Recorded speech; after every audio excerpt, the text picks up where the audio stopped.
Gawa tayo ng paksiw na napakadaming gulay at merong konting isda. Mag-slice lang tayo ng ginger, garlic at saka onion.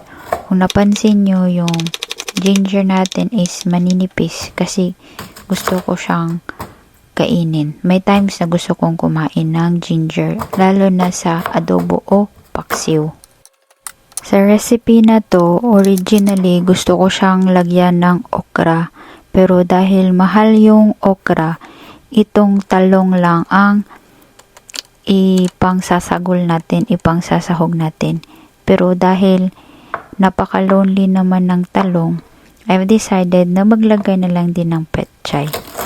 Sa isip ko, parang naging sinigang ata to na pinadry.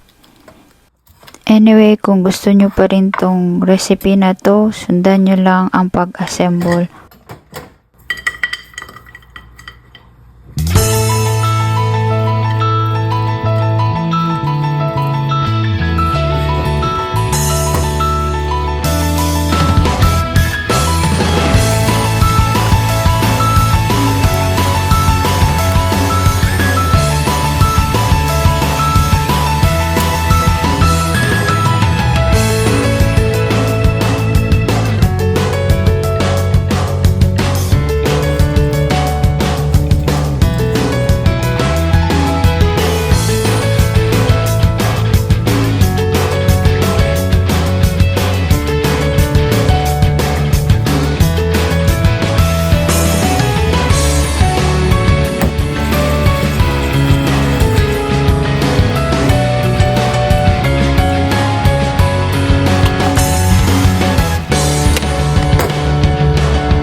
Like and share, Team Paksiw.